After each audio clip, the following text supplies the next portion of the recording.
I have an email here from W. Halstead who writes, I know this may sound like an odd topic, but I was wondering if you could address how or when it is okay to cancel a dive. I got you.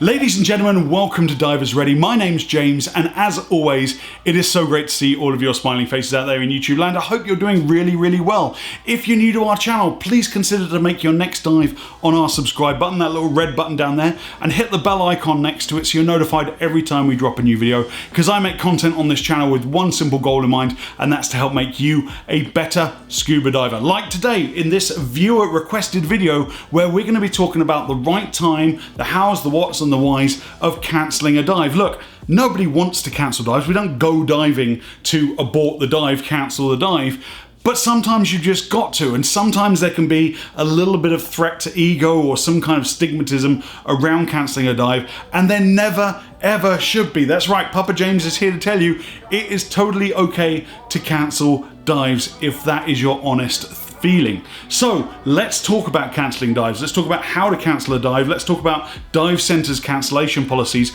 and let's talk about how to cancel a dive after a dive has even begun.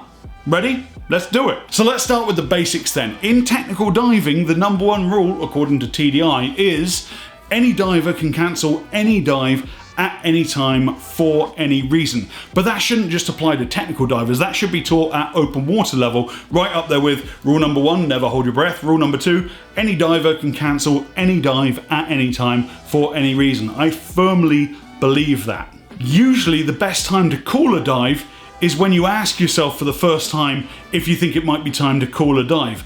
Pursuing a dive after you've already had that thought, that seed planted in your mind, usually doesn't end with favourable results. But there's a lot of what we call perceived threats to ego when cancelling a dive. You don't want to be the person who ends the dive or cancels the dive or calls it before the boat's even got off the dock. What will my buddy think of me? What will the other divers on the boat think of me? What will the captain think of me? Well, I'm here to tell you that you can take all those thoughts, write them on a piece of paper, screw it up into a ball, dip it in gasoline, and set it on light, because it's none of their business. It doesn't matter at all. And if you want an excellent resource for this, have a look at Gareth Lock's excellent book that I recommend to certainly all technical divers, but any diver really, Under Pressure, which deals with the human factors in diving, such as perceived threats to ego.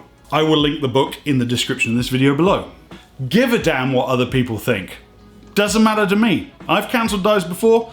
I'm still standing. I don't care. It is what it is. In addition to that, cancelling a dive should never be a financial decision. And look, I know scuba diving isn't cheap and you've paid for that spot on the boat and you really want to go diving.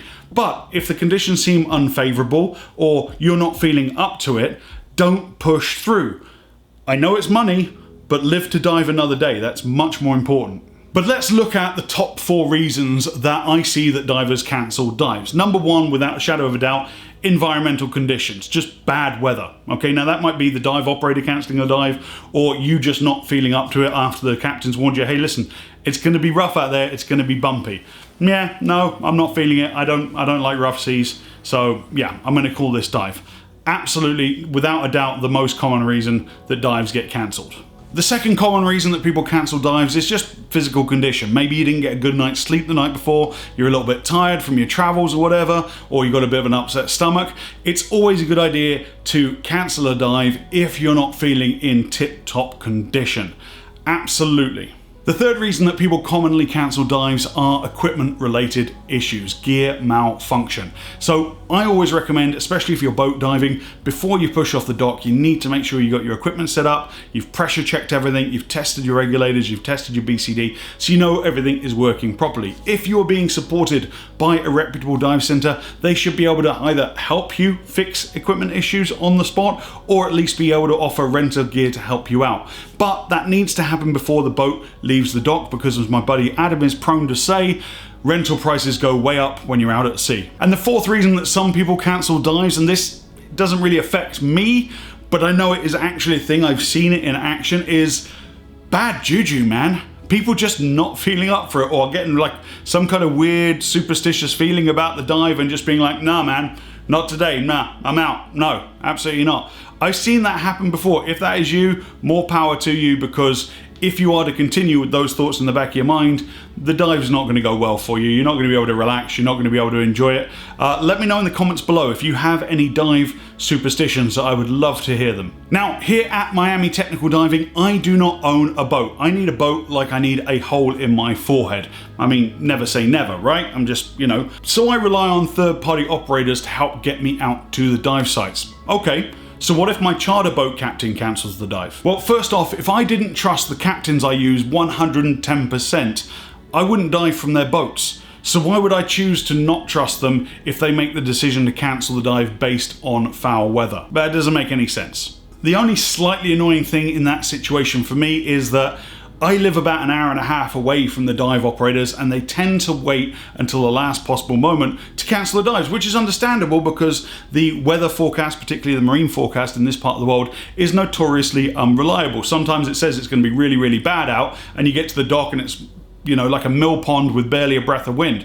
So they don't want to cancel and lose their livelihood, and I understand that, but often that means that they don't cancel until I've already left my house, and then I have to turn around and go back, and it's early in the morning, and then I get grumpy, but then I have a cup of coffee and everything's all right. But let me tell you guys out there, particularly the newer divers, if the boat captain cancels the dives, whilst you may be feeling personally disappointed because you're really looking forward to the dives, there is no argument from your side. That's it. The captain has spoken and they are the experts. That's why you're paying the money to take you out there. So there really is no argument. Next, just move on to either rescheduling or getting your money back with a refund. That's really all you've got to do from there. There is no backwards and forwards or negotiating with the captain. Don't even bother. All you're doing is embarrassing yourself. So let's talk about dive center cancellation policy then. If you're diving with a reputable dive center, their cancellation policy should be abundantly transparent. It should be in plain wording on their website. It should be in the email signature of all their correspondence with you. It should be very obvious to you what their expectation is of you as a guest. For example, the dive center I dive with all the time down in Key Largo has a very simple 24-hour cancellation policy, which means you can cancel your dives up to 24 hours before they're due to take place. If you cancel within that 24-hour period, or worse still, you no-show, you will be charged the full amount of your dives, because it's unreasonable to expect that they'd be able to resell your space on the boat and you've already had that spot secured. So if your plans change, it is absolutely imperative that you let your operator know as soon as possible so they can assist you in either rescheduling or make sure that you're in compliance with their cancellation policy. Don't leave it till the last minute. You'll find as you travel around the world, some dive centers have a very lenient policy when it comes to refunding or rescheduling dives, and others have a more sort of stick to their guns policy. And both of those options will kind of tell you about the standards of the operators themselves in any case. But do bear in mind, if you get on the boat and the boat leaves the dock, you're paying for that trip. If you decide not to do the dives, but you're on the boat and you're out there and it's just, if you're not feeling well or the conditions aren't to your liking, you're still on the boat, you're still paying for that trip. There's no way around that. All right, so what about canceling a dive that's already begun? You get in the water, you get down there, and all of a sudden your belly starts rumbling, or you're just not feeling it, or you don't feel safe with your buddy. How do you actually abort a dive mid-dive? Well, number one, you need to start on the boat with the pre-dive briefing, and you need to be really clear about how you're going to communicate an abort of a dive. My personal sign for an underwater abort of the dive is crossed forearms, followed by 2 thumbs up. Thumbing the dive just means the dive is over. At the end of the dive, we're going up. That means we're aborting the dive early and going up. No questions asked. I tell that to all of my students if they need to abort a dive. That's the sign. No questions asked. Thumbs up. Up we come. Nice, safe, slow ascent. Get back on the boat securely, and then we'll talk about it, whatever the issue is. No harm, no foul, absolutely. Don't try to explain why you're cancelling the dive underwater. Abort, up, we'll sort it out on the boat. So there you have it, ladies and gentlemen. That's about all I've got for you on the topic of cancelling dives. Let me know in the comments section below, when was the last time you cancelled a dive and why? I love to hear these stories and I love the interaction with you guys out there in the Divers Ready community. As always, I will put some of our back catalogue over here for you to check out, and if you haven't done so already, just down there's a nice big subscribe button. Welcome to the Divers Ready family. It's great to have you with us. Until next time, ladies and gentlemen, my name's James. This was your Mouthpiece Monday for this week. From Divers Ready, dive safe, dive often.